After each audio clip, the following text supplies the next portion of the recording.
Donc, bonjour à toutes et à tous dans ce nouvel épisode de podcast d'Au cœur des possibles où j'ai la joie de recevoir Charlotte Apieto. En ouvrant le Zoom toutes les deux, je lui disais que je la remercie infiniment d'incarner donc ce qu'elle dit le Dolce Business. Donc en fait une activité entrepreneuriale qui est le maximum en respect de notre vie, de notre équilibre, de notre santé, de nos besoins à l'écoute de soi. Et je lui disais que j'étais vraiment super excitée de notre interview parce que pour moi, Charlotte, c'est la personne qui incarne ce modèle-là, qu'on entend de plus en plus depuis un an ou deux dans le business coaching. Mais Charlotte, elle l'incarne depuis le jour 1 de son entrepreneuriat, donc depuis 8 ans. Donc elle a, je pense, été beaucoup sûrement à contre-courant de ce qui se faisait il y a 8 ans. À contre-courant du l'entrepreneuriat, ça doit être dur, c'est no pain, no gain, on doit se botter les fesses pour réussir, on doit ne pas écouter ce qu'on ressent dans le corps, etc. Et dans tous ces partages, bah, on sent que en fait, son message à Charlotte, il est incarné comme quasiment personne d'autre dans le paysage francophone.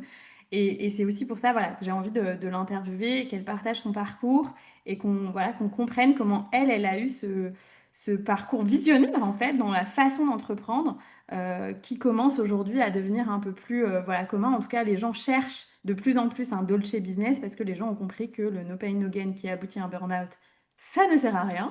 Mm. Et donc voilà, donc j'ai voilà, envie de mettre en valeur ton parcours, qui tu es, et voilà, et ouais, vraiment ce que tu incarnes en fait, ce côté exemplaire dans un entrepreneuriat qui est sain et qui n'est plus maltraitant. Voilà, donc je Mm. t'ai présenté rapidement, en tout cas dans ce que moi je te vois sur les réseaux sociaux, Ouais. etc. Mais je te laisse te présenter davantage pour que les gens puissent plus te connaître. Ah bah écoute, merci beaucoup pour cette introduction, ça me fait très plaisir. Pour me connaître davantage, pour me présenter, bah écoute, effectivement, moi je me suis lancée dans l'entrepreneuriat il y a plus de 8 ans maintenant. Et quand je me suis lancée, il n'y avait pas, déjà il n'y avait pas du tout autant de contenu, enfin il n'y avait pas tous ces comptes Instagram, il n'y avait pas du tout tout ça, c'était une autre époque, hein. S'il y en a qui étaient là à cette époque-là, vous savez que c'est l'époque des dinosaures par rapport à maintenant.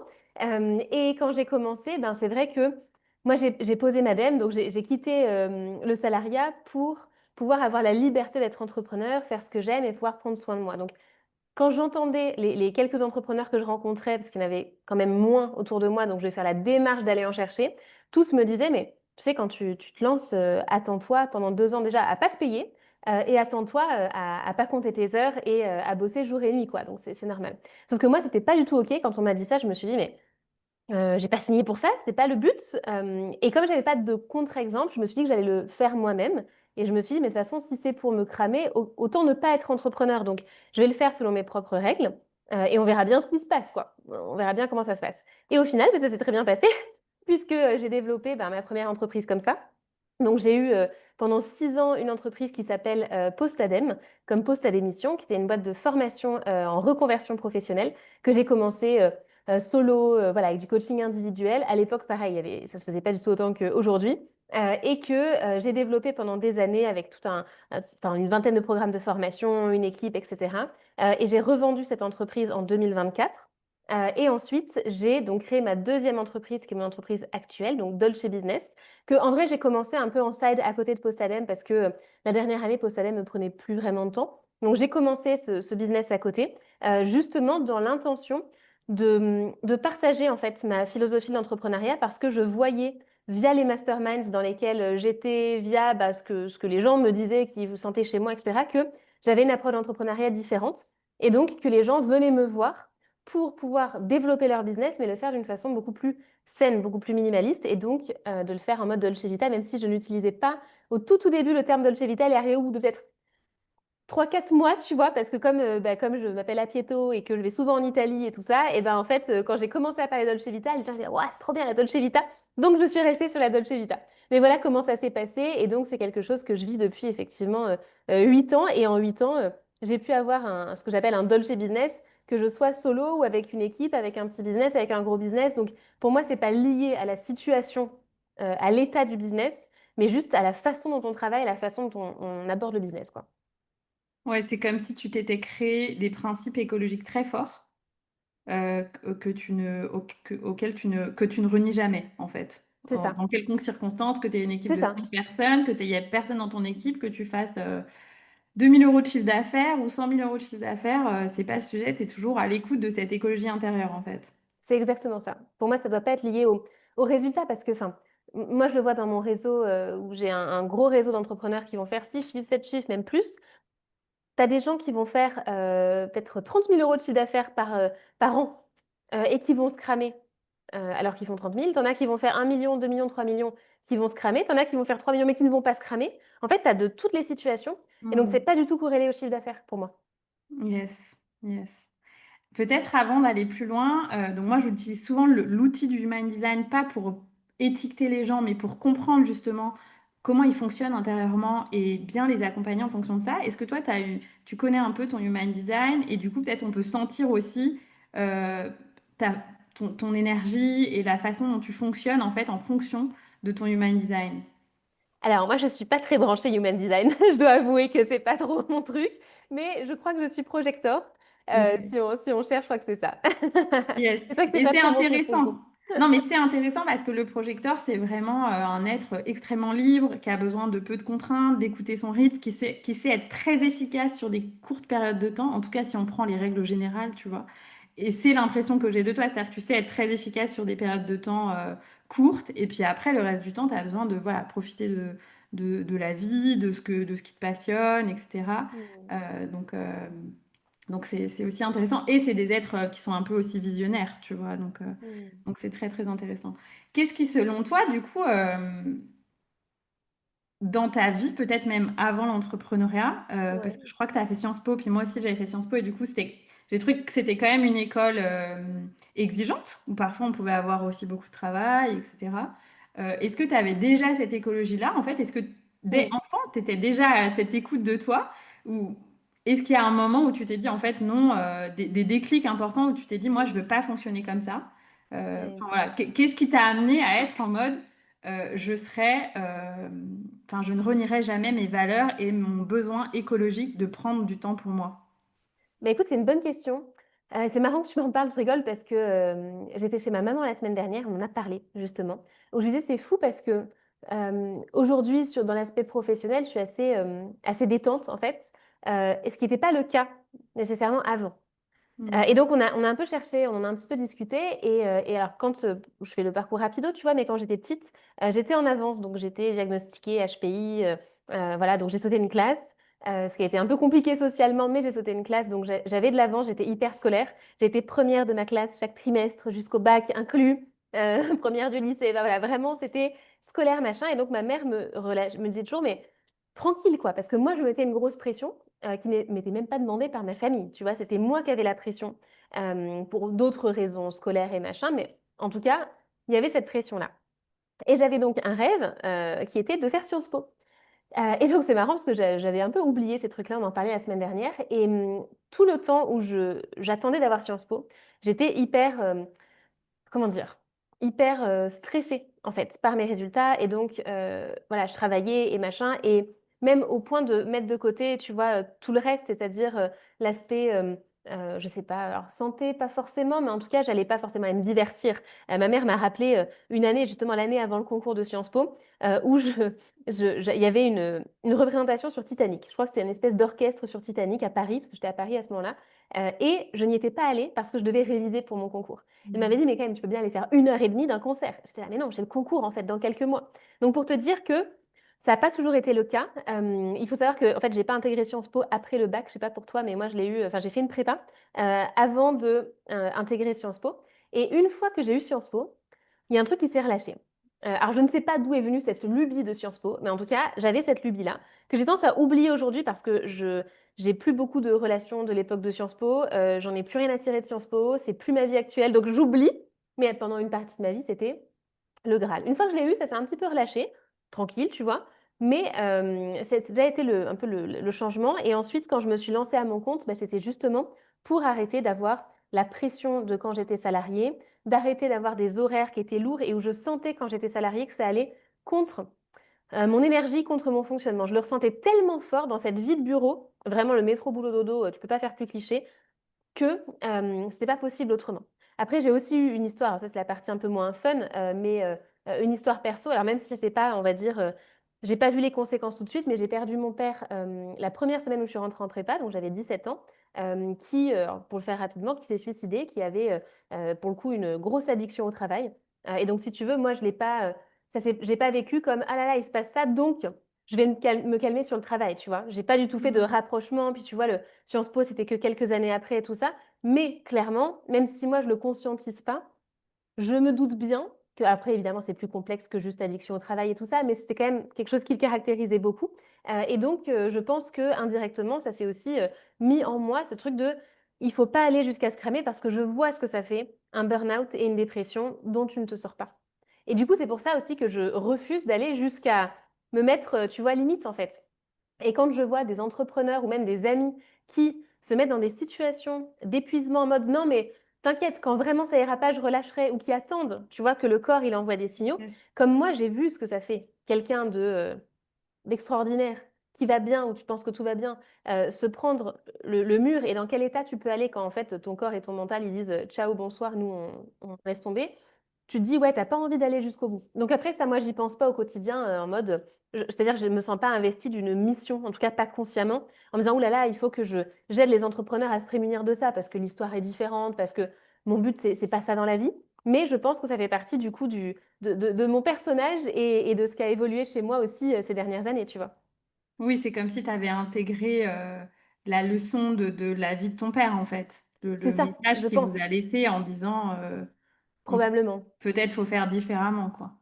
J'imagine. Donc c'est peut-être un peu Ouais. un raccourci, mais je pense que ça joue aussi. Et si tu regardes, tu vois que les gens qui changent de vie, qui prennent plus soin d'eux et tout ça, c'est des gens qui ont vécu un moment, un traumatisme, que ce soit l'entourage, par exemple, maladie de l'entourage, décès, etc. Ou alors pour eux-mêmes.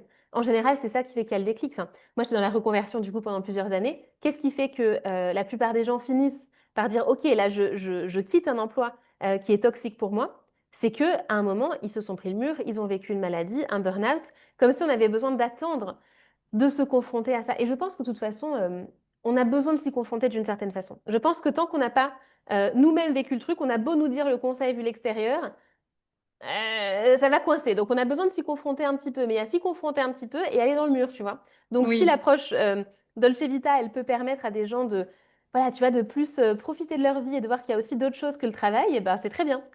Mais ça vient de quelqu'un qui était hyper scolaire et qui pensait que être première de la classe, tu vois. Comme quoi on yes. peut changer. Yes, mais en même temps, qu'il y a eu suffisamment d'aplomb quand tu t'es lancé dans l'entrepreneuriat pour dire Oui, le modèle qu'on me propose, comme tu dis, j'ai pas eu d'exemple. C'est quand même extraordinaire de oui, n'avoir oui, eu oui, oui. aucun exemple de quelqu'un qui expérimentait un entrepreneuriat de C'est sûr. façon saine et écologique et de Ouais. t'être dit, parce que du coup, on peut même aller dans des questions plus concrètes, c'est-à-dire, enfin, comment tu faisais et comment tu fais, en fait? Est-ce que juste tu te lèves le matin et tu écoutes ton niveau d'énergie et tu te dis qu'est-ce que j'ai envie de faire? Tu vois, est-ce que c'est comme ça ton mode d'emploi que tu as toujours expérimenté dans l'entrepreneuriat? Ou est-ce que tu t'es dit autre chose? Enfin, tu vois, comment tu as construit en fait cette façon de vivre l'entrepreneuriat qui n'existait pas à l'époque, en France en tout cas? Ouais, ouais, ouais. C'est vrai que tu vois, quand j'y repense à l'époque, les gens les quelques entrepreneurs qui m'entouraient, il y avait vraiment personne qui vivaient ça comme ça. Enfin, Ah en oui, tout cas, j'imagine. j'ai personne qui me vient en tête, quoi. Même, tu vois, j'allais bosser. Pendant quelques mois, j'allais travailler dans des bureaux. J'avais rencontré pour interviewer quelqu'un pour Postadem, un entrepreneur. Il se trouve qu'il habitait à 10 minutes de chez moi et que chez lui, c'était ses bureaux. Et donc, il avait ses équipes qui étaient là et tout ça. Et donc, moi, j'allais pour y bosser, vu que c'était à 10 minutes, on s'était rencontrés. Je dis, bah, vas-y, le bureau est cool. Moi, je viens, quoi. Il y en a une qui venait de façon aléatoire, évidemment, c'était moi. Et ensuite, eux, ils bossaient comme des fous. Donc j'arrivais, des fois ils n'avaient pas dormi de la nuit et tout. Moi j'arrivais à 11 heures, j'ai dit, ah, bah, moi je viens bosser 2 heures et puis on voit ce qui se passe après, quoi. Donc vraiment, j'étais pas dans un environnement propice pour ça. Mais bon, en tout cas, comment ça se passe? En fait, je sais pas si c'est pas juste je me lève le matin. Alors si, je vois l'énergie du jour, mais il y a aussi des fois des obligations. Enfin, tu vois ce que je veux dire? T'as des choses à pouvoir transmettre dans les temps, donc il y a ça à prendre en compte. Ce qui fait que, bien sûr qu'il y a l'énergie du jour, donc j'adapte énormément au jour le jour, ça c'est sûr, dans une certaine limite, parce qu'il y a aussi des obligations, mais c'est aussi une espèce de jauge, c'est-à-dire que je me connais. Et je pense que Hmm. c'est ça la différence, c'est que je me connais. Je connais mon énergie, je connais mes cycles, je connais ce dont j'ai besoin, je connais mon maximum. Je sais ce qui m'inspire pas. Je sais ce qui va me prendre l'énergie, pas m'en prendre. Je sais quand je me lance dans un projet, ce que ça va mobiliser comme énergie et comme temps de travail. Et ça, je pense qu'il y a beaucoup d'entrepreneurs qui ne font pas cette démarche. Ils se disent, ah bah tiens, si je lance telle offre ou que je fais tel projet, ce serait stylé, c'est cool, et au début, ce sera pas trop de travail. Donc, let's go. Mais en fait, tu ne penses pas à ce que ce projet va devenir dans 1 mois, dans 6 mois.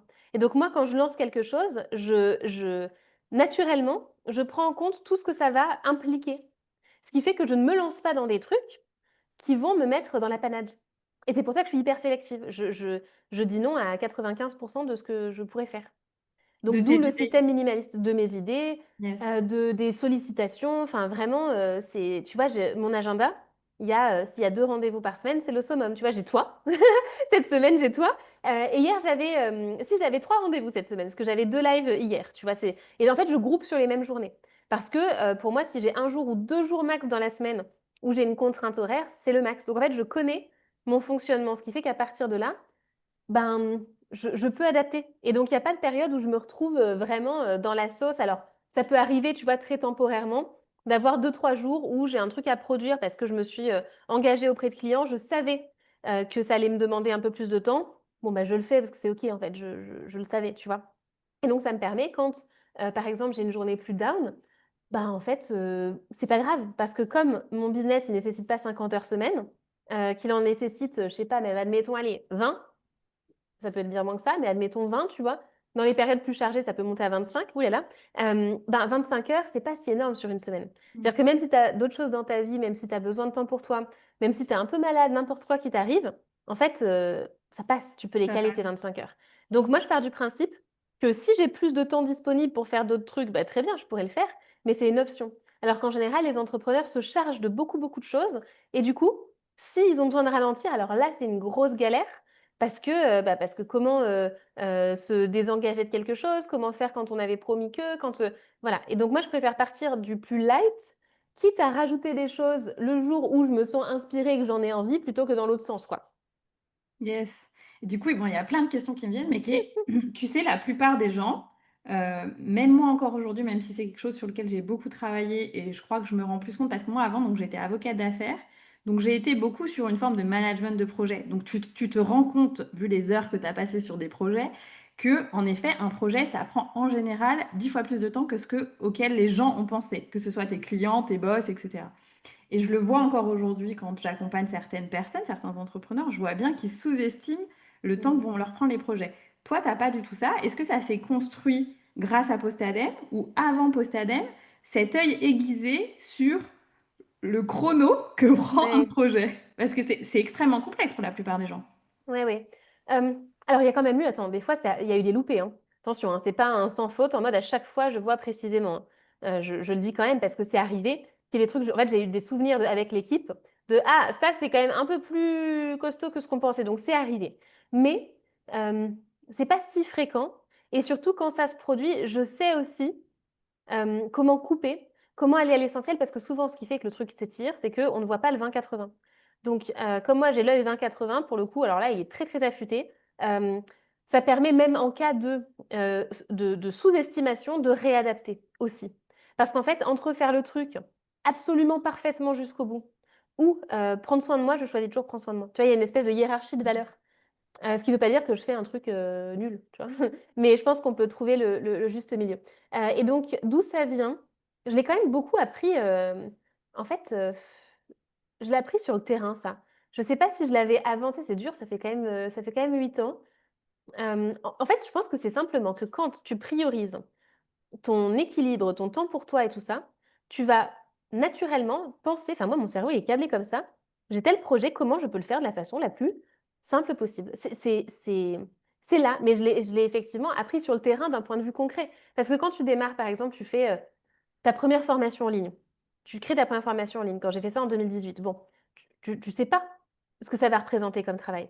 Donc, tu expérimentes le truc, mais tu expérimentes en te disant, je fais 20-80 de ce que j'imagine être le 20-80, mais peut-être que je me plante, mais surtout, je vais le faire de façon, comment dire, non perfectionniste. Parce que quand tu le fais de façon non perfectionniste la première fois, tu vois le temps que ça prend et machin, et à partir de là, tu peux estimer pour les fois d'après. Donc, ce qui fait que, tu vois, quand j'ai commencé à faire de l'email quotidien, parce que j'ai fait de l'email quotidien pendant des années, je ne savais pas trop au début ce que ça allait représenter. Mais je le vois avec les premiers emails. je me rends compte, je me dis, ah, ok, là, j'ai quand même passé un petit peu de temps. Là, par contre, j'ai passé moins de temps. Comment je peux faire pour y passer moins de temps? Donc, j'apprends sur le terrain de comment je peux limiter le temps que je vais y passer. Et d'ailleurs, quand je dis préserver l'énergie et tout ça, c'est le temps, mais ce n'est pas qu'une histoire de temps. Parce que tu te dis peut-être, ben, si tu aimes ce que tu fais, tu cherches pas à y passer le moins de temps possible puisque tu aimes ça. Moi, j'adore ce que je fais, c'est pas le sujet. Simplement, c'est qu'il y a d'autres choses dans ma vie que j'aime, en fait, et parce que c'est une objection qu'on me dit parfois. On me dit: «Bah ouais, mais moi, je suis passionnée, donc c'est j'adore passer du temps». OK, mais tu es pas passionnée par d'autres trucs aussi? Il y a pas d'autres choses aussi dans la vie passionnantes, tu vois? Donc bon, moi, c'est une objection que je comprends pas, du coup, ça n'empêche pas de l'être dans le business, mais bon, en tout cas, je pense que si j'étais pas passionnée, je ferais pas tout ce que je fais, tu vois? Mais en tout cas, il y a le temps de travail, mais il y a aussi l'énergie que ça te donne. Parce que parfois, il y a des projets ou du temps de travail, en soi, tu as peu de temps dessus, mais alors ça te draine une énergie. Du Mmh. coup, tu as fait peut-être 2 heures sur ton truc dans ta journée, mais alors ça t'a mais vidé. Bon, bah ça compte, en fait, ça compte autant que le nombre d'heures que tu vas y passer, si ce n'est plus. Et c'est pour ça que dans l'approche Dolce Business, pour moi, dans Dolce, c'est la douceur, tu vois, c'est d'ailleurs le dessert en italien. Et la douceur, c'est aussi dans bah, quand tu aimes ce que tu fais, quand tu es connecté à tout ça, c'est beaucoup plus doux que quand tu es dans la lutte. Tu vois, donc c'est vraiment le temps de travail, mais aussi la douceur et le plaisir que tu vas trouver dedans. Et c'est intéressant parce que du coup aussi ce que je sens dans ton échelle de valeur, je crois que c'est un peu ce que tu as fait récemment, c'est que en fait, en priorité dans ta vie, il y a, ta santé et ton bien-être en fait. Et Ouais, c'est la c'est ça. priorité avant le business Oui. et c'est en ça que je pense c'était enfin, ce que tu as créé et la façon dont tu as implémenté ton entrepreneuriat était très novateur parce que, bah, c'était exactement l'inverse de ce que tout le monde t'a dit il y a 8 ans et de ce que certains font encore et prônent et enseignent encore, Tout à qui est fait. de tout sacrifier pour le business, Tout à au fait. moins les premières années, quoi. Ouais, complètement. Et ce que je me suis dit aussi, bon, t'es libre de répondre ou pas répondre, mais du coup, t'as dû J'ai peur. sentir... Non, mais je sais que t'as été beaucoup dans des réseaux d'entrepreneurs, des masterminds. Ouais, Comment tu t'es sentie? Tu t'es sentie... Est-ce que parfois t'as douté, du coup? Parce que si t'entends 99% des gens te dire ça, ouais, est-ce que t'as douté? Ou est-ce que tu t'es dit, ben, ça résonne vraiment pas pour moi? ouais. Et c'est tout. Et tu mettais juste de côté. Est-ce que des fois, on t'a essayé de te dire de faire comme eux? Enfin, tu vois, est-ce que tu as expérimenté 10 jours de faire comme les autres et ça n'a pas marché? Ouais, ouais. Je suis curieuse de ça parce que, du coup, quand même, l'effet de groupe, il est toujours très puissant sur les gens et on a tendance à faire comme font les gens autour de nous, tu vois. Ouais, c'est vrai. Alors est-ce que, on m'a dit: «Tu devrais faire autrement». Alors je vais te dire non, j'ai juste une exception qui m'est revenue en tête. C'était un gros entrepreneur qui m'avait coachée pendant une période et qui un jour m'avait dit au téléphone: «Mais tu sais Charlotte, à un moment, si tu veux pouvoir, avoir plus de croissance, va falloir juste que tu te poses» parce que je voyageais pas mal à l'époque en fait, je bougeais très régulièrement, bah, pour des rencontres mastermind, pour, des voyages, enfin voilà, je bougeais mais je travaillais depuis mon ordi, voilà, assez classique. J'étais pas nomade, mais je bougeais pas mal. Il m'avait dit: «Il va falloir peut-être que tu te poses avec juste, des bureaux, enfin, juste te poser en fait, Mm. c'est avec ça que tu auras de la croissance». Et quand il m'a dit ça, j'ai un peu douté, je me suis dit, enfin j'ai douté, 8 minutes, tu vois? Je me suis dit quand même, je me suis dit: «Mais je veux pas sa vie en fait, lui c'est sa vie, mais moi j'ai aucune envie d'avoir ça. Quel est l'intérêt en fait? C'est quoi le but du coup si c'est ça la vie?» Donc à part cette exception-là et je pense que, enfin, c'était pas une mauvaise intention de sa part et il y a rien eu d'autre de sa part, tu vois? Juste, c'était, juste une anecdote, mais sinon, je sais que, en mastermind à un moment, je me suis dit: «Est-ce que, c'est moi qui loupe un truc?» Parce que quand on avait les rencontres mastermind, j'en avais entre 4 et 7 par an, ce qui est pas rien.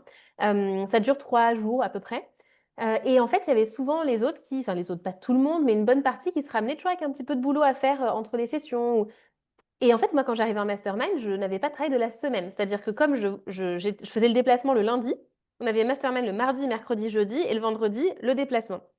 Bah, du coup, moi, j'avais une semaine entière où je ne bossais pas. Et en fait, les autres, du coup, disaient: «Bah, non, une semaine entière, c'est pas possible». Donc forcément, ils ramenaient un petit peu de boulot.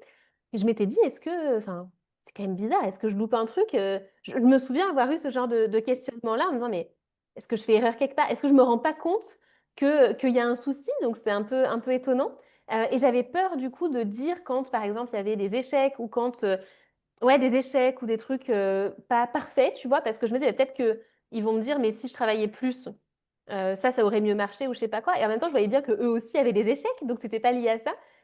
Donc il y avait un peu des questionnements là-dessus pendant une période où je me disais: est-ce que j'ai pas loupé un truc? Et ensuite, c'est le contraire qui s'est passé, c'est que les gens me demandaient, en fait, quand les gens ont commencé à me dire, mais comment tu fais? Ah oui, notamment les vacances. La rencontre mastermind d'octobre, une fois, je me souviens, qu'il y en a plusieurs où leur victoire de l'été, parce qu'on s'était pas vu depuis début juillet, c'était j'ai réussi à prendre une semaine ou j'ai réussi à prendre 2 semaines de vacances. Je m'étais dit, mais enfin, moi, je prends un mois et demi depuis des années, depuis le début. Où est le challenge, en fait, dans le fait de prendre une semaine? Ça m'échappait complètement. Et donc, là, je me suis dit, OK, il y a vraiment un truc différent. Et donc, j'en ai un peu parlé. Et je me suis rendu compte que c'était l'inverse et que les gens venaient me demander comment moi je m'y prenais pour travailler de cette façon-là. Donc, je me suis dit, OK, en fait, je ne suis pas jugée. Après, j'avais pas peur d'être jugée. C'est plus moi qui m'inquiétais de moi-même. Mais en fait, au contraire, ça intéresse les gens. Et je vois bien que même s'ils travaillent plus, bah, en fait, ils ont aussi des galères. C'est pas parfait non plus leur business. Voilà, donc ça ne change rien en fait à ce problème-là. Ce qui fait que c'est à partir de là que je me suis dit, OK, cool, je peux en parler, ça intéresse des gens. Et finalement, ben, ça a de la valeur. Et de toute façon, moi, je peux pas faire autrement. Je peux pas ne pas prendre de vacances. Enfin, c'est même pas une option. Tu vois, donc tu me dis, est-ce que tu as essayé pendant quelques temps? Je peut-être, mais ça a pas dû durer plus de 3 jours parce qu'en fait, c'est tellement contre nature que c'est pas possible, quoi. Mmh. Là, tu vois, Ouais. cet été, parce qu'on enregistre, donc on est en juillet, si tu me disais: «OK, Charlotte, à fond cet été pour, développer je sais pas quel projet», enfin si, des idées de projet, il y en aurait plein. Comme ça, tu es à fond pour la rentrée et tu mets tout comme ça va cartonner la rentrée. Je suis là: «Ouais, ouais, mais en fait, c'est l'été, moi j'ai envie de ralentir, donc ce sera toujours supérieur à ça». Voilà, donc c'est pour ça que je parle de hiérarchie de valeurs et c'est pour ça que quelqu'un qui a une hiérarchie de valeurs différente va pas comprendre ça non plus, tu vois? Justement, celles qui vont prôner, on y va à fond, le no pain no gain et ce qui compte, c'est d'y aller à fond. Elles ont pas la même histoire, la même hiérarchie de valeurs, donc c'est pas que l'une est bien et l'autre n'est pas bien, tu vois? C'est simplement qu'on raisonne pas de la même façon et donc moi, avec mes lunettes de l'équilibre de vie, je juge comme étant mal la façon dont elles s'y prennent, tu vois? Mais avec le recul que non, c'est pas mal, c'est juste moi, mais sur le principe, c'est ça.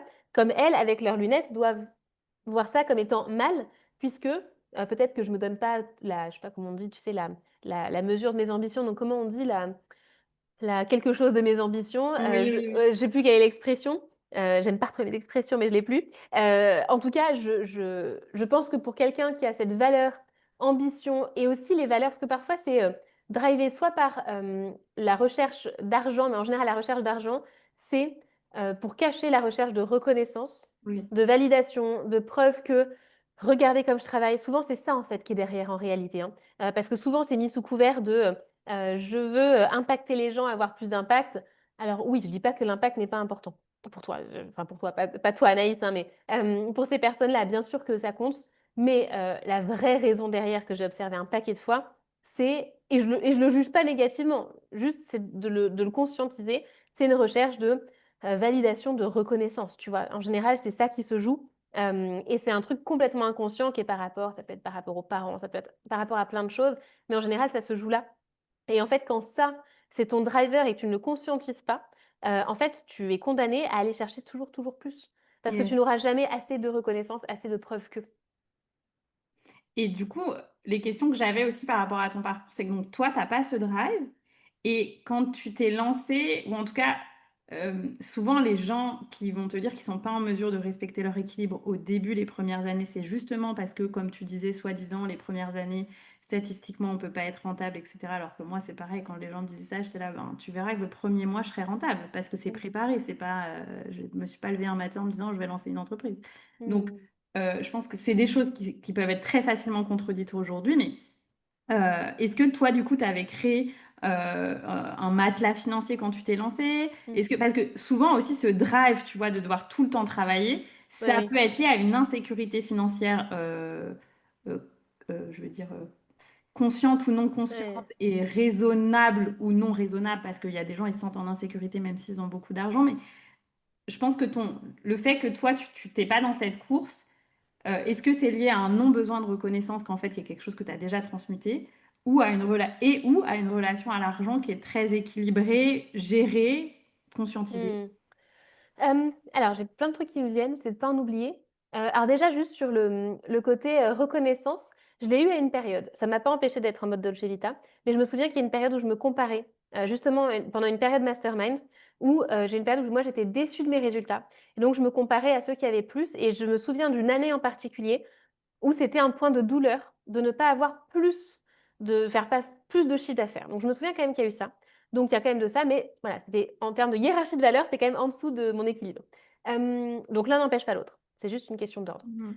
Ensuite, par rapport à l'aspect financier, alors j'ai quand même effectivement des personnes en tête où il y a le rapport à l'argent, l'insécurité, c'est très vrai. J'en ai d'autres où le rapport à l'argent, enfin où il n'y a pas d'insécurité financière, pourtant qui vont à fond. Donc là, c'est plutôt le côté reconnaissance qui va se jouer, effectivement. Donc ça dépend des cas. Euh, Moi, dans mon cas, non, il y a eu des périodes où il fallait que je gagne de l'argent, en fait. Mais toujours, je voulais le faire d'une façon école.gique. Tu vois, quand j'ai commencé, quand je me suis lancée, ben, comme toi, je voulais faire de l'argent tout de suite parce que, alors j'avais le chômage, mais le chômage ne suffisait pas à pouvoir payer mon loyer, mes dépenses et tout. Donc, je n'avais pas le choix que de faire du chiffre d'affaires tout de suite. Donc, il y a eu ça. Et ensuite, au bout de 6 mois, Pôle emploi, ils m'ont saoulée parce qu'ils étaient incapables de calculer correctement ce qu'ils me devaient. Comme il y avait déjà du chiffre d'affaires qui rentrait, c'était un cas un peu particulier. En plus, à cette époque-là, c'était un cas moins courant. Donc, c'était une galère. Et au bout de 6 mois, j'ai dit, bon, tu sais quoi? On va intégralement remplacer le Pôle emploi par ma rémunération qui vient de mon business. Et tant pis, quoi. On va se débrouiller comme ça. Donc, j'ai toujours eu ce truc d'aller ben, faire le chiffre d'affaires. Après, par rapport à ma relation à l'argent, il y a eu différentes phases, tu vois. Il y a eu... Alors, j'avais quand même un matelas de sécurité financier. Tu vois, j'avais des économies qui faisaient que enfin, en cas de pépin, je suis pas à la rue, tu vois. Donc, je me suis jamais Mhm. retrouvée dans cette situation où il y a ce risque-là. Et donc, ça, c'est une chance, tu vois. Tout le monde ne l'a pas. Donc, je ne sais pas ce que ça fait de développer un business quand on a zéro matelas financier. Ça, je ne sais pas. Alors, j'ai accompagné des clients là-dessus, mais moi, personnellement, je ne l'ai pas vécu. Donc, c'est pas un truc que j'incarne. En revanche, je ne me suis jamais reposée sur mes économies. C'est-à-dire que j'ai toujours refusé d'utiliser mes économies pour me financer si mon business ne me finance pas. C'est une option, mais je ne l'ai jamais utilisée en 8 ans.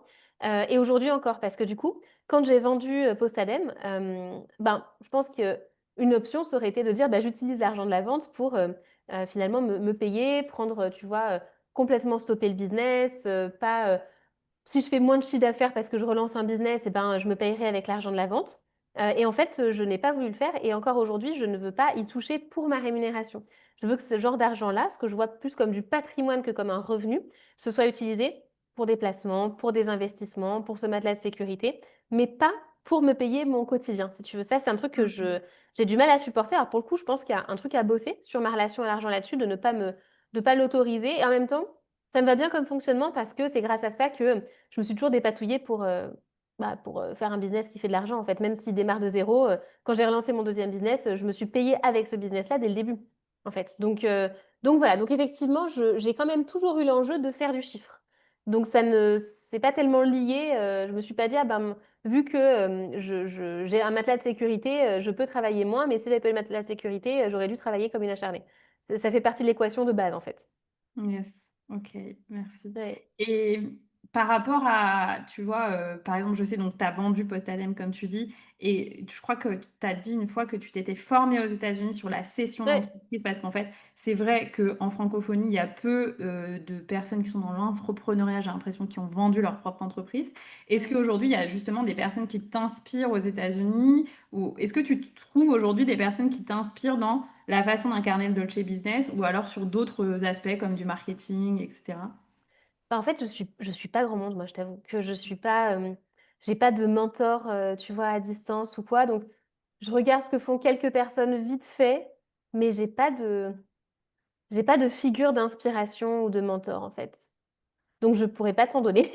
Non, Je non, mais pourrais c'est pas t'en donner intéressant. du En coup. fait, t'es vraiment ta propre muse. T'es vraiment à l'écoute de ta propre inspiration et de ce qui te semble juste, en fait. Tu dois avoir une intuition très forte, en fait, ou une Ben, créativité. peut-être, ouais, parce que j'ai pas de. Non, je vais regarder un peu les business models qui peuvent exister pour voir un Mm. peu ce qui se fait, mais c'est tout, en fait. Franchement, c'est tout. Ouais, c'est pas. Même, tu vois, j'ai pas. Quand j'ai commencé mon business, pour le coup, j'avais pas suivi de formation business aussi parce qu'il n'y en avait pas comme aujourd'hui, donc ça change tout. Mais du coup, j'ai pas suivi telle grosse formation business qui te met quand même dans un certain cadre puisqu'il n'y en avait pas. Donc, j'ai pas suivi ça. Ce qui fait que j'ai pas de nom de mentor ou d'inspiration particulière à donner, quoi. Et ce qui fait aussi que tu as beaucoup créé avec ta propre expérience et ton propre impulse. Oui, ouais, c'est ça, complètement. Ouais, c'est le truc, tu vois. Quand j'ai recommencé mon deuxième business, bah, j'ai fait ce que j'avais envie de faire à partir de mon expérience terrain, mais pas de Ouais, d'inspiration autre. Après, il y a forcément de l'inspiration parce que je vis pas dans une grotte, hein. Enfin, tu vois, je veux dire, j'ai Instagram, je vois passer des trucs. Voilà, donc je suis pas dans une grotte. Donc les inspirations, je pense qu'elles sont multiples. Elles sont multiples, si tu veux. Donc il y a plein de choses peut-être ouais, qui me font dire, ah tiens, ça c'est intéressant, ça aussi. Mais j'ai pas une figure ou juste quelques figures où je me dis, c'est telle personne qui va me driver ou m'inspirer. Ouais, ouais, je comprends très Ouais. bien. Je comprends très bien. J'ai quand même envie de te poser une question qu'on pose souvent aux gens, mais Vas-y. juste pour voir si, il y a quelque chose qui vient, qui est s'il y avait une chose, si tu recommençais de zéro aujourd'hui, donc si aujourd'hui, parce que tu t'es lancé en 2017, c'est ça? Ouais. Si là, on revenait en 2017, est-ce qu'il y a une chose que tu ferais différemment ou que tu voudrais dire à la Charlotte de l'époque? Ouh là là, ça date. Est-ce qu'il y a une chose que je ferais différemment? Ça remonte vraiment beaucoup.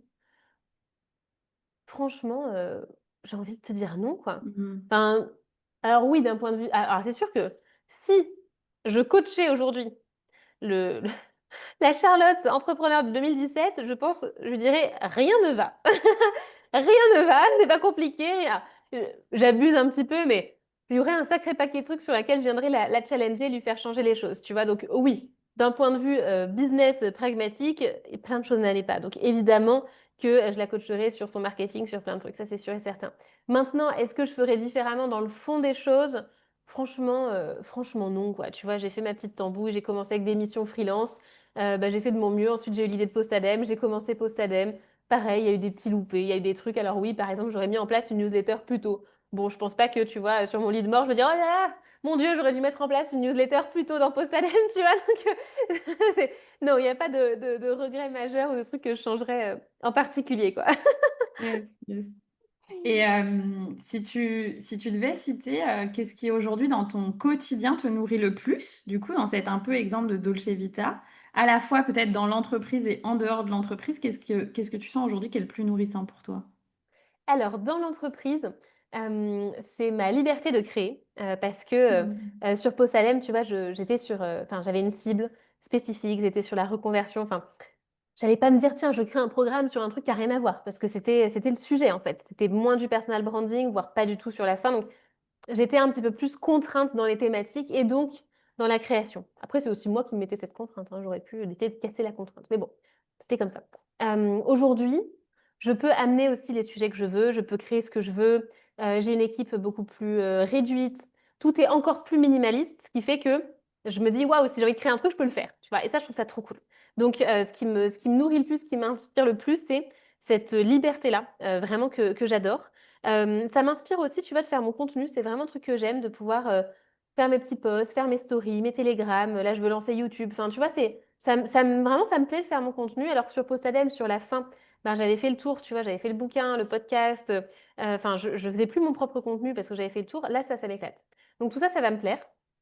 Et ensuite, en dehors du business qui va me nourrir, déjà, c'est mon couple qui est hyper important et qui est quand même un pilier ben, clé, tu vois, dans ma vie. Donc, il y a mon couple, il y a tout l'aspect lecture et écriture, tu vois, c'est un sujet que j'ai en ce moment sur est-ce que je prends un congé sabbatique pour essayer d'écrire un roman, tu vois, c'est un sujet de réflexion que j'ai en ce moment. Donc, toute cette partie-là, c'est quelque chose qui me nourrit énormément, qui est super importante pour moi. Et ensuite, c'est le mouvement. C'est-à-dire bah, le fait de bouger, que ce soit pilates, yoga, marche, etc. Enfin, c'est des choses qui sont aussi super importantes. Donc voilà, ça va être ces grands piliers-là qu'il y a dans ma vie et qui me nourrissent. Génial, merci. Et je rebondis, tu sais, sur la liberté de créer. Je sais que tu as créé le programme Riche, donc il y a un programme sur Ouais. l'argent récemment. Je trouve que c'est un sujet qui a tellement à dégrossir en France Mm. et en même temps auquel les gens osent de plus en plus s'intéresser et s'éduquer en fait, parce que je trouve que c'est juste qu'en France, il y a zéro éducation sur le sujet. Est-ce que toi, tu as envie de partager comment tu as créé ta propre vision de la relation à l'argent? Peut-être est-ce qu'il y a eu des expériences fortes pour toi dans cette vision-là, ou c'est quelque chose aussi de très intuitif que tu as créé en écoutant des témoignages, en écoutant tes propres expériences? Et qu'est-ce qu'aujourd'hui, tu aurais envie de dire, enfin, peut-être, c'est quoi les trois messages clés que tu transmets sur l'argent et que les gens pourraient creuser peut-être à Ouais, travers le programme Riche, tu vois, parce que ouais, ouais. je sais que c'est un sujet qui intéresse beaucoup ma communauté, parce que voilà, souvent les gens, ils ont une vision complètement disruptée, quoi, de l'argent. Yes. D'où c'est venu? C'est venu de là aussi, une façon de vivre ma relation à l'argent que je trouvais un peu différente de ce que je pouvais voir ailleurs. Donc je me suis dit: «Bon, bah, je peux partager ma façon de voir l'argent». Je dis pas que ma relation à l'argent, elle est parfaite et qu'on doit le prendre en exemple littéralement. Tu vois? C'est pas ça que je dis parce que je pense que tout le monde a des challenges dans la relation à l'argent, en fait, forcément, tu vois? Mmh.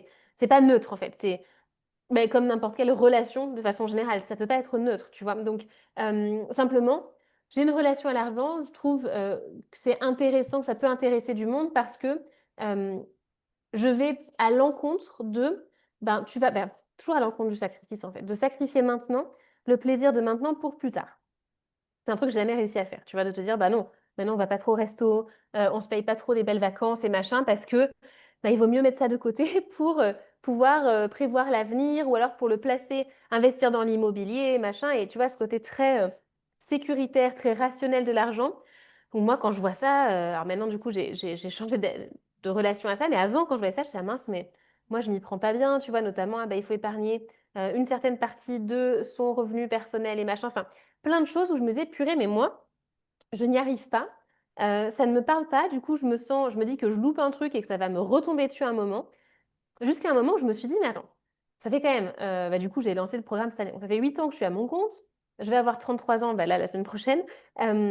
Financièrement, franchement, ça va, tu vois? Si on regarde objectivement, je pense que je m'en sors bien. Alors, il y a des gens bien plus riches que moi, il y a des gens où c'est bien mieux leur situation financière, évidemment, évidemment, c'est même pas un sujet. Mais, je m'en sors quand même pas mal, tu vois? C'est-à-dire que, j'ai, constitué un patrimoine qui est quand même, bien sécurisant, j'ai un revenu depuis des années, qui m'assure, bah, mes dépenses, mes plaisirs et cetera. Donc ma situation financière est bonne, même si ça peut être mieux et que je veux que ce soit mieux sur pas mal d'aspects, mais c'est quand même déjà très bien. Donc je me suis dit quand même, ça fait des années que je ne suis pas ces conseils-là et pour autant ça va et même ça va mieux que d'autres personnes qui suivent ces conseils-là. Donc il y a quand même un truc à aller étudier, mais sans, mégalo de: «Bah, ouais, moi j'ai tout compris, même si je ne suis pas leurs conseils». Non, juste: «OK, qu'est-ce qui se joue en fait? Comment je m'y prends moi?»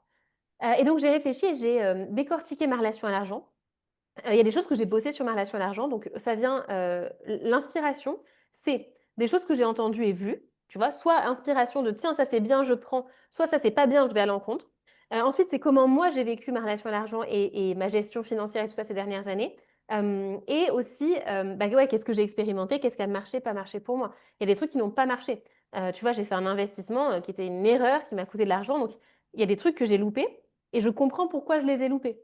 Et ça se joue souvent dans le rapport à l'argent et à la façon de d'investir et de suivre aussi certaines injonctions, tu vois? Donc il y a plein de choses Mmh. où, ben, j'ai consolidé, si tu veux, cette approche-là et donc j'ai créé le programme à partir de là.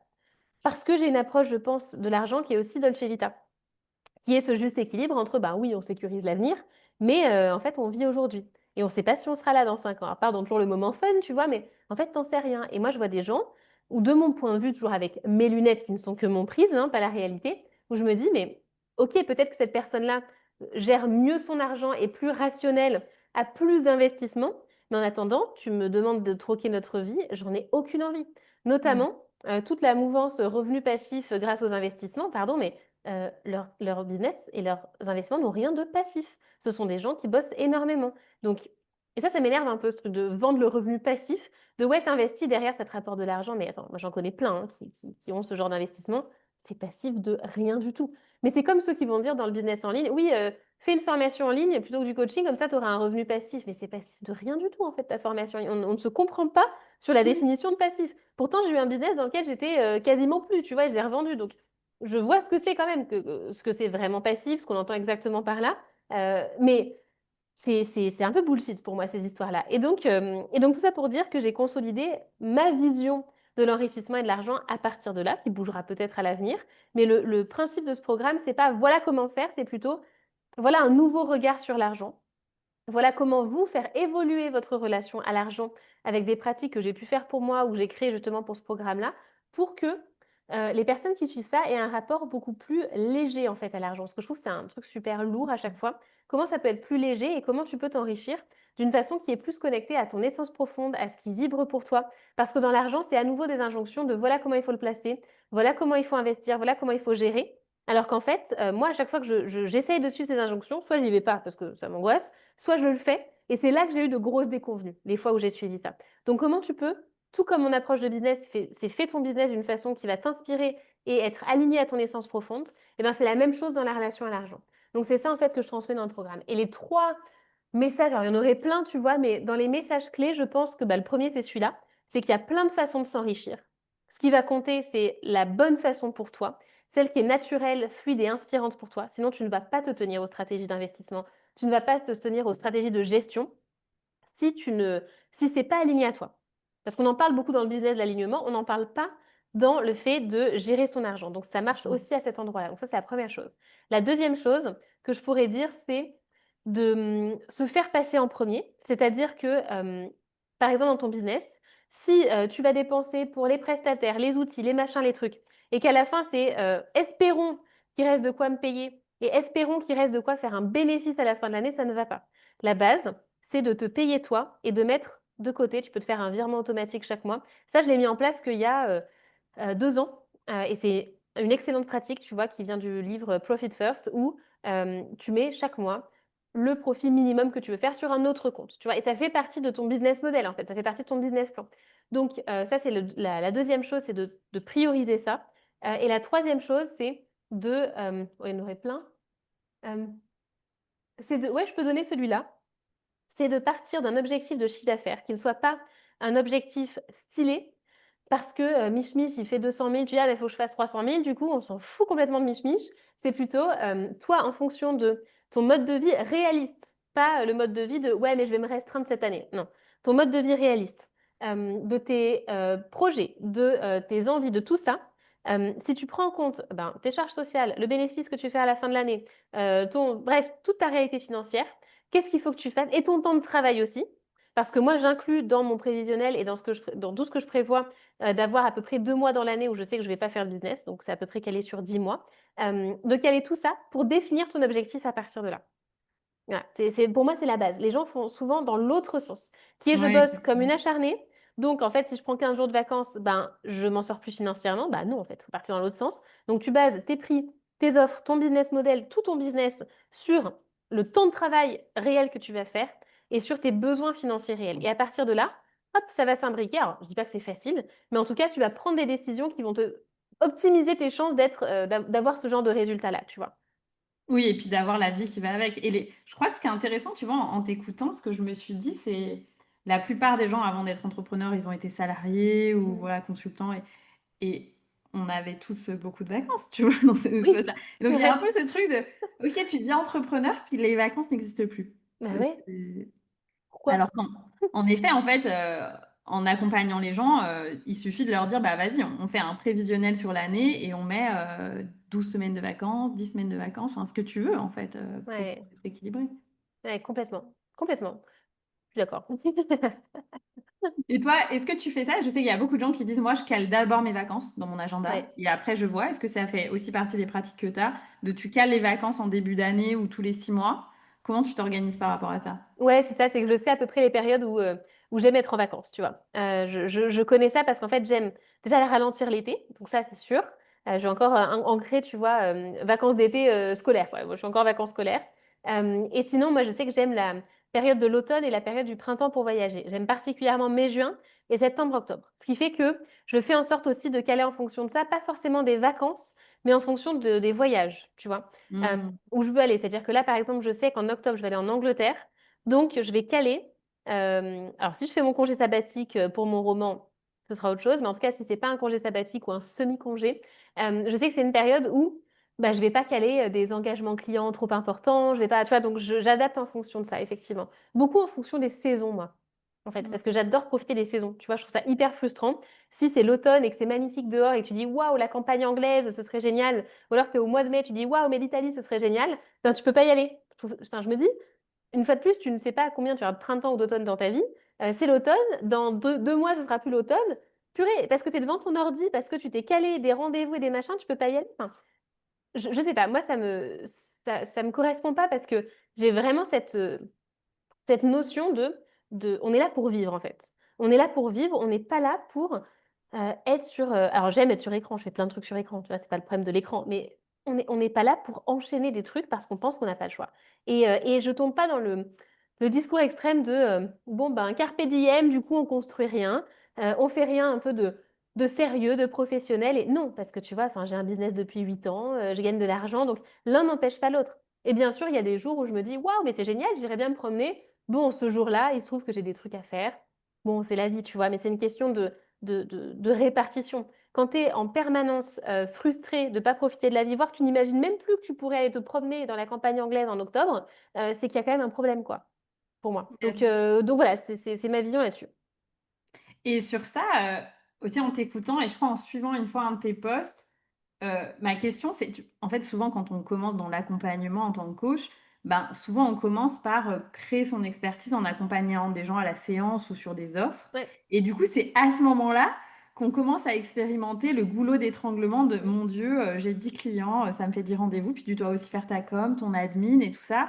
Et donc, c'est à ce moment-là, je trouve, en fait, assez rapidement, dès le début, où les gens, bah, ils n'ont pas forcément tout de suite des formats de groupe parce qu'ils n'ont pas encore vraiment compris leur expertise et les petites choses qui fonctionnent et tout. Comment ça s'est passé pour toi? Est-ce que très vite, quand tu es arrivé à la séance, tu t'es dit, c'est pas possible, je fais du groupe? Enfin, comment tu as Ouais. switché, tu vois, de ce modèle que beaucoup de gens, et que moi je trouve sain dans le sens où c'est OK d'expérimenter quelques semaines, quelques mois, son expertise, sa patte, de la tester en individuel sur des gens. Je trouve ça très sain plutôt que de te dire tout de suite, je me lance à faire des groupes de 50 personnes alors que les gens savent pas ce qu'ils font en fait en tant Ouais. qu'accompagnant. Comment ça s'est passé ça pour toi, cette transition du, bah, en fait j'ai un agenda avec des rendez-vous one-one à j'accompagne des groupes et j'ai 2 rendez-vous par semaine. Ouais. En fait, alors déjà, on va y revenir, mais l'individuel n'empêche pas la Dolce Vita. Donc, on peut y revenir là-dessus. Mais d'abord, comment ça s'est passé pour moi? Alors, moi, quand je faisais du coaching individuel au tout début de Postadem, en fait, c'était des salariés qui étaient dispo du coup le soir et le week-end. Donc, autant te Mm. dire que c'était un peu problématique. Alors, après, je faisais ça, mais comme la journée, je pouvais aussi aller me promener l'après-midi. Enfin, du coup, c'était OK aussi, tu vois. C'est-à-dire, je bossais pas depuis 8 heures du mat non plus. Donc, ça allait. Après, ce qui s'est passé, c'est que effectivement, j'ai plus envie de ça, notamment quand je voulais faire un peu plus de voyages et tout ça. Et donc, j'ai switché sur de la formation en ligne. Donc, c'est là que j'ai commencé à switcher dessus. Et surtout, en fait, on a quand même gardé sur Postalem pendant 2 ans de plus du coaching individuel, mais j'ai recruté les coachs. Donc, en fait, c'était Mm. plus moi qui coachais les clients, ou très peu. Donc, ce qui est un modèle aussi, hein. Tu peux tout à fait avoir ce modèle. Alors, c'est pas forcément le plus rentable dans la façon dont je le faisais. C'est pour ça que j'ai fini par l'arrêter. Mais il y a quand même eu ça pendant, ouais, je crois quasiment 2 ans, où il y avait quand même du coaching qui tournait dans la boîte et j'avais jusqu'à 4 coachs en parallèle, tu vois, qui coachaient. Donc ça, c'est une possibilité aussi. Mais c'est ça, du coup, le switch que j'ai fait. Maintenant, pourquoi je dis que l'individuel n'empêche pas la Dolce Vita? Parce que quand j'ai recommencé mon autre business, donc actuel, au début, quand j'ai commencé, alors j'avais pas encore vendu Postadem, mais j'avais, comme ça faisait des années que je vendais des formations en ligne, que bah, j'étais un peu déconnectée de la cible parce que j'étais plus trop dedans et tout ça, et que j'accompagnais plus moi-même, je me sentais vraiment hors terrain. Et là, j'ai eu une envie, quand j'ai repris ce business, de me reconnecter à fond au terrain. Donc, j'y suis allée all-in et j'ai proposé des immersions individuelle en présentiel. Donc c'était une offre. Je dis c'était, mais ça arrive que j'en fasse encore un petit peu aujourd'hui de façon exceptionnelle sur des profils où je me dis, bah tiens, ça m'inspire, let's go, on se fait ça. C'est pas le cœur de mon business aujourd'hui, c'est vraiment au cas par cas. Mais au début, j'ai commencé avec ça. Et donc c'est une journée en individuel où sur une journée, je mentor l'entrepreneur et on revoit tout son business en un jour. Donc moi, je le prépare à l'avance. La personne, elle m'envoie les infos sur son business, sa stratégie, ses chiffres, son marketing. Enfin, j'ai tout en amont. Moi, je planche dessus. Et ensuite, le jour J, eh ben, on revoit tout, c'est-à-dire ses offres, son marketing, sa stratégie. Même, il y a des gros sujets mindset qui émergent aussi souvent. Et le plan d'action pour l'année qui vient, en un jour. Et donc ça, quand je l'ai proposé, ça a super bien marché, ça a cartonné, j'ai fait ça à fond. Et ce que j'ai fait, une fois de plus, c'est que déjà, enfin, c'est du high ticket. Donc aussi, en termes de chiffre d'affaires, c'est cohérent. En général, à la séance, si tu fais des séances à 50 euros, c'est sûr que avant de faire tes 6 chiffres, ça risque d'être un petit peu compliqué. Moi, les immersions, c'est quand même du high ticket, forcément. Donc, ça me permettait en quelques journées de faire déjà un bon chiffre d'affaires, tout bêtement. Et les immersions, bah, du coup, je calais en fonction de mon temps. Donc, les périodes où je voulais voyager, parce que c'est le printemps ou c'est l'automne, j'en faisais pas. Les périodes où j'étais à Nice, je disais, ah bah, let's go, on fait des immersions. Donc, j'ai aussi adapté en fonction de ça et ça n'a pas du tout empêché de faire l'individuel. C'est pour ça que pour moi, si vous êtes passionné par l'individuel, que vous aimez accompagner vos clients comme ça, soit il faut passer sur du plus premium, ce qui permet de faire un meilleur chiffre d'affaires avec l'individuel, soit il faut voir le ratio, c'est-à-dire avoir du groupe ou de la formation en ligne, mais aussi garder l'individuel. Bah, soit c'est un peu les deux seules options qu'il y a finalement ou alors avoir de l'individuel et pas forcément du groupe, mais de la formation en ligne et avoir un programme qui tourne en plus de l'individuel, mais ça revient un petit peu au même. Donc voilà sur l'individuel, ce que j'en pense. Génial, Mm. merci. Yes. Et j'ai envie de te poser des dernières questions sur Vas-y. les lancements écologiques, parce que c'est aussi quelque chose sur lequel moi, bah, j'ai beaucoup expérimenté de lancement pendant 2 ans et demi, jusqu'à me dire que j'avais plus envie de faire des lancements. Mm. Et donc à switcher de modèle. Et toi, bah, pareil, tu incarnes vraiment le lancement écologique avec des conseils que je trouve assez intéressants sur ça. Moi, donc tu es la seule personne hein, que je vois faire des lancements écologiques et qui n'est pas Mm. cramée après ses lancements. Parce que tous mes amis qui font des lancements, même s'ils en font, ils en sont à leur 12e, 13e, bah, à la fin, ils disparaissent pendant 15 jours ou un mois des réseaux sociaux, ou ils font une mini-dépression, ou ils sont Ouais, fatigués, c'est tout ça.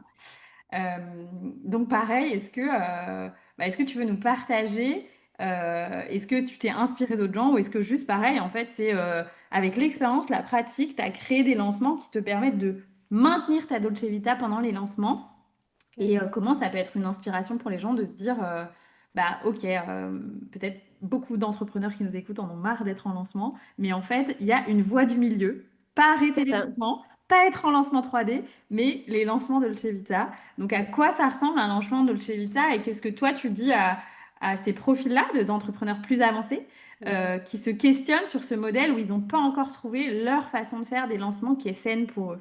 Ouais. Ben ouais, en fait, il y a plein de gens qui pensent que le problème, c'est les lancements, mais le problème, c'est pas les lancements, c'est la façon de faire le lancement. D'où ça me vient? Alors non, pas d'inspiration une fois de plus, parce que je suis plutôt partie une fois de plus de l'observation de pourquoi les gens finissent en chaos technique après un lancement et pourquoi pas moi. Tu vois, c'est une fois de plus, ça part de là. Et je me suis dit, mais en fait, c'est parce que enfin, on est là pour durer. Et un lancement qui te crame, effectivement, après, tu disparais. Donc, une fois de plus, quel est le but? Tu vois, c'est pas l'objectif. Et c'est vrai que bah, moi, sur Postadem, j'ai fait énormément de lancements. À la fin, en plus, ces dernières années, c'était un système de campagne hebdo. Donc, chaque semaine, on faisait un lancement. Donc, du coup, mais c'est un mini lancement dans le sens où on fait pas le gros lancement avec le challenge, le machin à chaque fois. J'avais une de mes offres qui avait un challenge. Les autres, bah, c'était que par email et tout ça. Mais du coup, je sais ce que c'est que de lancer des offres, soit des nouvelles, soit des anciennes qu'on relance, mais de le faire d'une façon hyper smooth, tu vois, de façon Dolce Vita. Quand j'ai relancé mon programme sur Dolce Business, donc Dolce Business en question, j'ai fait mon premier lancement de ce programme-là. J'ai fait un lancement à 80 000 euros de chiffre d'affaires sur une audience, tu vois, de 4 000 personnes. Et ce lancement, enfin, il était vraiment Dolce Vita, hein. Moi, je n'ai pas du tout bossé comme une dingue pour faire ce lancement-là.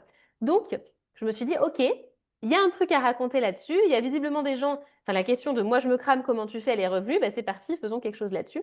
Bon, pour l'instant, j'ai juste fait un petit atelier hein, sur ce sujet, effectivement, lancement de Dolce Vita. Peut-être qu'un jour, ce sera un programme plus conséquent. Pour l'instant, c'est simplement ça. Mais du coup, pour faire un lancement de Dolce Vita, c'est une fois de plus d'aller voir le 20-80.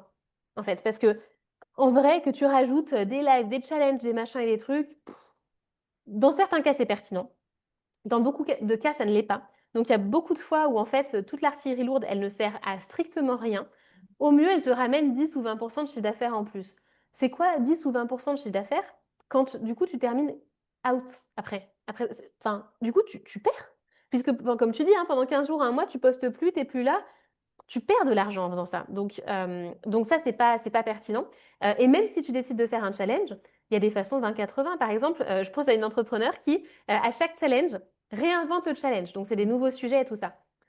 Ça part d'une bonne intention, mais quand tu réinventes ton challenge, il faut refaire tes emails, refaire ta page d'opt-in, refaire ton contenu de tes lives, euh, réfléchir à tout ça. Enfin, en fait, juste réinvente la roue. Je dis pas qu'il faut tout réinventer la roue, mais tu peux réutiliser 80% dans le lancement. Et moi, j'y vais vraiment en mode incrémental, ça se dit comme ça. Quand enfin, itératif, c'est plus ça. Bon, c'est quelle est la différence entre les deux mots? Je ne sais pas, je chercherai après. Mais en tout cas, c'est on fait un premier lancement 20-80. Ensuite, le suivant, il est un peu plus conséquent, mais comme on réutilise du premier, ben, ça reste toujours Dolce Vita. Tu vois ce que je veux dire? C'est qu'on va le faire différemment. Donc voilà, après je pourrais t'en parler 3 heures vu que j'ai fait un atelier de 3 heures sur le sujet. Mais le principe, en tout cas, c'est de se dire, plutôt que de se dire comment je peux sortir l'artillerie lourde pour être sûr que ça marche et qu'on optimise, c'est plutôt comment je maximise mes résultats en un minimum d'effort et de temps. Et je pense que, enfin, une des clés, il y en a plein, mais au plus ton offre est bonne, au moins tu as besoin de l'artillerie lourde. Et je Mm. pense que trop de gens mettent trop le paquet sur leur système marketing, alors qu'en réalité, c'est juste l'attractivité de l'offre. Alors oui, on parle tout le temps d'offres irrésistibles et tout ça, mais il y a pas tant de gens que ça qui savent bien les faire, les offres Mmh. vraiment irrésistibles. Et si ton offre est vraiment bien positionnée, tu auras moins besoin de marketing lourd. Après, il n'y a pas que ça, parce que quand ton offre elle est un peu vue et revue, là, il faut mettre plus de marketing. Bref, vaste sujet, on pourra en parler pendant 3 heures. Mais sur le principe, en tout cas, c'est de les faire de façon beaucoup plus light, en fait, ces lancements-là. Et une fois de plus, c'est une philosophie. Moi, je préfère faire moins, mais quand même faire de l'argent, mais être contente de mon lancement et finir en pleine forme, quoi. Pour pouvoir partir en vacances en pleine forme. Partir en vacances, accompagner tes clients, parce que après un lancement en général, bah, faut accompagner tes clients. Et t'es cramé pour tes clients, c'est pas cool, quoi. Ni pour eux, ni pour toi, en fait. Yes. Voilà. Merci Charlotte. Est-ce que tu veux nous partager un mot de la fin ou un message peut-être pour les personnes qui, tu vois, hier j'accompagnais une entrepreneuse que j'accompagne depuis quelques mois et qui me disait, tu sais Anaïs, j'ai encore la croyance à l'intérieur de moi que si c'est pas long et dur, Hmm. c'est pas possible pour moi. Ouais. Et j'étais là, waouh! Et puis, Hmm. c'était un coaching en petit groupe. Et donc, il y avait l'autre personne en face qui a toujours construit sa vie à l'opposé. Je lui ai dit, bah, là, tu as un bon exemple, hein, la personne à côté de Ouais. toi. Mais, tu vois, pour vraiment que les gens s'autorisent, parce que je crois qu'il y a beaucoup de gens qui font autrement, mais qui se donnent pas l'autorisation de suivre peut-être l'inspiration qui vient de ce que toi t'incarnes ou de ce que d'autres personnes peuvent incarner et qui ont encore ce truc de si c'est pas dur, c'est pas possible. Ouais. Qu'est-ce que tu aurais envie de dire à ces personnes-là? Enfin, quelle croyance, toi, t'as, en fait, à l'opposé de ça? Quelle croyance j'ai à l'opposé de ça? Bah justement que c'est pas le niveau d'acharnement qui va faire le résultat. Alors après, attention, parce que les plus gros entrepreneurs, les plus reconnus, qui accomplissent les trucs les plus incroyables, c'est de l'acharnement, en fait. Donc moi, je suis mignonnette à côté. Tu vois ce que je veux dire? Clairement, avec la façon dont je m'y prends, c'est sûr que je ne serai pas un Tony Bourbon qui a 50 000 boîtes dans lesquelles il investit. Évidemment. Donc, je pense que c'est important de le dire aussi. Maintenant, ça n'empêcherait pas Anthony Bourbon de prendre des vacances, hein. Il y a toujours un juste milieu. Mais sur le principe, c'est aussi quelle est ta réelle ambition? Et je pense qu'il y a beaucoup de gens qui, en fait, ne sont pas au clair là-dessus. C'est-à-dire qu'ils vont surestimer ce qu'ils veulent vraiment et leur ambition, en tout cas, ne pas avoir comment dire, pas voir leur ambition de la bonne façon. Ne pas être, parce que j'ai de l'ambition. Simplement, je pense que c'est une définition de l'ambition. Et que ce qui fait qu'on a l'impression que c'est dur, qu'il faut en faire 10 fois plus et que c'est fastidieux et que c'est une douleur, c'est qu'on n'est pas au clair sur ce qu'est notre réelle ambition. Je Mhm. pense que quand on sait quelle est notre réelle ambition, là, ça fluidifie en fait beaucoup de choses. Donc je pense que c'est ça. Et Ouais, maintenant, ce que... Ouais, vas-y. je suis d'accord avec toi. Je crois que beaucoup de gens avaient une définition de la richesse ou de ce que c'est être l'abondance, ou en fait avaient une boussole qui, quand ils l'ont atteint, se sont rendus compte Oui, qu'ils faisaient oui. une mini-dépression ou autre. Coucou Fébé. Merci pour l'interview YouTube. Ça va être un figurant qui va passer. Mais je me rends beaucoup compte de ça. Et moi-même, j'ai eu à un moment cette réflexion de me dire, bah ok, c'est super de faire des lancements à 5 chiffres et tout ça, mais en fait, est-ce que c'est vraiment ce que je veux? Est-ce que c'est vraiment Ouais. ce qui m'accomplit? Est-ce que c'est vraiment... Et donc, c'est ramener, c'est quoi la vraie boussole, en fait? Parce qu'en Hmm. général, l'argent n'est jamais la boussole. Bien sûr, quelle est la vraie boussole et euh, qu'est-ce que tu as envie de vivre plutôt que combien tu as envie d'atteindre, c'est qu'est-ce que tu as envie de vivre. Et quand tu es au clair là-dessus, bah, en général, tu arrêtes de te mentir et ça te sort de, je pense, cette croyance-là. Après, quand la croyance de ça doit forcément être difficile, elle est vraiment ancrée, il faut aller voir vraiment en coaching profond sur ce qui se joue, sur, tu vois, le rapport à la famille, aux parents, à l'enfance, enfin à plein de choses. Parce que si vraiment c'est pas délogé et qu'on est encore vraiment dans le paradigme de la vie est un combat, c'est un travail de fond. Tu vois, c'est-à-dire que voir des gens pour qui c'est slow et dolce vita, juste ça, alors ça va contribuer, ça va nourrir quand même inconsciemment, mais ça va pas être suffisant pour sortir de ce paradigme-là. Tu vois, moi j'ai Mhm. en tête des personnes où vraiment elles vivent leur vie comme la vie est un combat. Et c'est pas conscient, elles disent pas la vie est un combat, mais elles vont utiliser du vocabulaire guerrier quand même parfois, c'est pour ça que je le capte. Et quel que soit le projet, tout doit être difficile. Et en fait, ça fait tellement partie d'elle que pour sortir de là, déjà, si tu décides pas de sortir de là, tu vas rester toute ta vie en mode c'est un combat. Et si tu décides d'en sortir, pour moi, c'est coaching, éventuellement peut-être thérapie, où il y a plein d'approches qui peuvent aider pour ça. Mais en tout cas, c'est d'aller déloger, d'aller changer ce paradigme-là. Yes, de la reprogrammation profonde du Ouais, subconscient et du tout à système fait. nerveux et tout ça. C'est ça. Génial, super. Bon, bah, je crois qu'on arrive à la fin de notre interview. Bah oui. Est-ce que tu veux partager, Charlotte, où est-ce qu'on peut te retrouver? Où est-ce Yes. qu'on peut te suivre et suivre cet exemple que tu incarnes merveilleusement bien de Dolce Business? Mais écoute, Instagram évidemment, donc sur, Charlotte Apieto, A-2-P-I-E-2-T-O. Et ensuite, on disait ouais pour, celles qui veulent se de voir quel, type de Dolce Vita est faite pour elles. J'ai fait un quiz, avec les différents types de Dolce Vita. Il y en a 5 que vous allez découvrir. Donc il y a quelques questions pour définir ce qui est votre mode de vie à vous parce que moi j'ai ma façon de vivre la Dolce Vita. Mais tu en as qui vont par exemple avoir des enfants et qui vont se dire: «Ouais, bah, d'accord, moi je peux pas». Mais si en fait tu peux, simplement c'est un autre type de Dolce Vita. Il y en a qui ont plus le côté aventurier. Enfin, il y a plein de types de Dolce Vita différents. Et quand tu sais quel est ton mode de vie pour toi, bah, tu peux aussi adapter ton business en fonction. Donc, le quiz, il permet de trouver le type et de voir comment adapter le business en fonction. Donc, si ça vous intéresse, on vous mettra le lien. Yes, je mettrai le lien, sous les notes de l'épisode et donc tu vas Yes. bientôt souhaiter ton anniversaire. Qu'est-ce qu'on peut te Oui. souhaiter, Charlotte? Ah! Qu'est-ce qu'on peut me souhaiter pour, mon anniversaire? Eh bien, écoute, de faire plus de place, à la créativité hors business justement, à cette envie d'écrire. En tout cas, d'avoir l'audace d'expérimenter ça. D'expérimenter, d'écrire. Je ne sais pas si ça va me parce que j'ai écrit un livre pratique, hein, post-ADEME, mais un roman, jamais. Est-ce que ça va me plaire? Est-ce que je vais aller au bout? J'en sais rien. Mais en tout cas, d'avoir l'audace d'expérimenter et de voir ce qui se passe. Je pense qu'on peut Mmh, me souhaiter ça. génial. On te souhaite du coup d'expérimenter la plume d'écrivaine, Voilà, du roman. c'est ça. Génial. Et ben, un immense merci Charlotte, de ce temps passé ensemble. Merci à Si vous toi. voulez découvrir Charlotte, du coup, ben, je mettrai le lien de son Instagram et du quiz, sous, les notes de l'épisode ou sous la vidéo. Charlotte, elle a aussi, un canal Telegram Oui. où elle partage des audios qui sont géniaux, donc je vous invite aussi à les découvrir. Et puis, voilà, on dit, à très bientôt à Charlotte, peut-être pour un prochain épisode ou pour un autre espace ensemble. Merci beaucoup Charlotte. Merci beaucoup, Anaïs. À bientôt. À bientôt.